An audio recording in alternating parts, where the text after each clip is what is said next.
Rope. 2 decades ago, Tom Whittaker was a confident 31-year-old who was on top of the world. But in one horrifying moment, his life changed forever. I watched the headlights of the car come straight into my lane and hit my vehicle head on.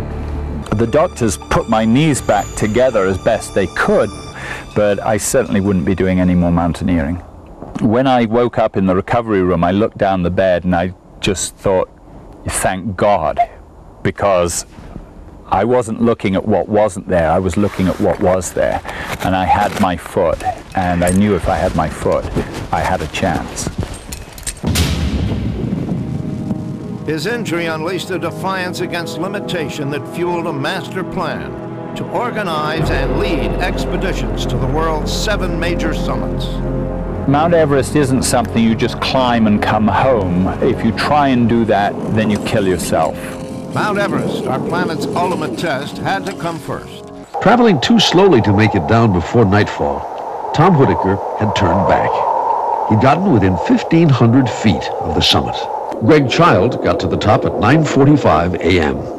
It was great to be on top of the mountain, but there was also this hollowness about, well, Tom should be here. And this incredibly nondescript looking chunk of rock is something I'm taking down for Tom.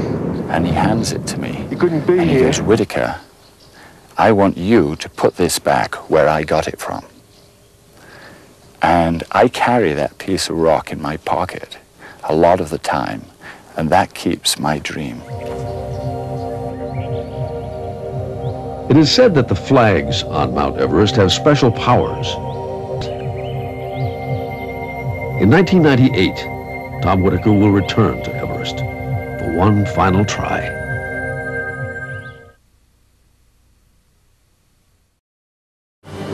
When I first became disabled, people said, okay, Whittaker, you're not the same person you were before you became disabled. You need to pull your horns in and slow down and, you know, find out where your level is now. And that's my level right there. This is Tom Whittaker's 3rd trip to Mount Everest. He has never reached the summit, but is now giving himself one last chance. While Whittaker scales the heights, a unique support team is rallying behind him. So I had 5 people that had struggled against incredible odds to get to Everest Base Camp, and every one of them had made it. And now my back was against the wall. Despite becoming incredibly sick with a pulmonary infection, he somehow found the courage and determination to go back up on the mountain and try again. There was a cyclone coming in. My body was all torn apart with illness. I couldn't say, hey, I can't do this. I had this responsibility to go up the mountain.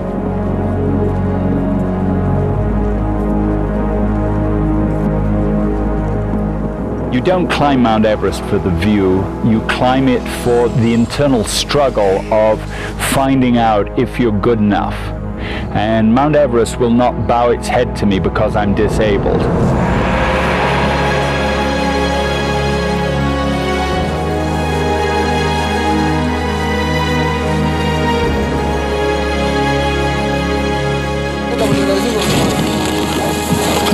Across the road, Tom!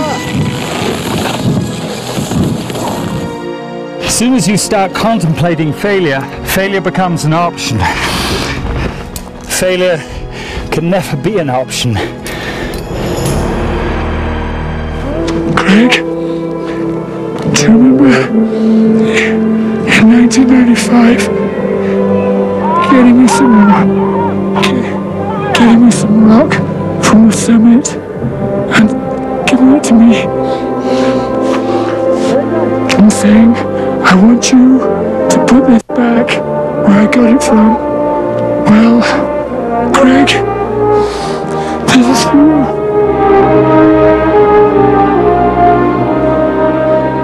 We took care of business.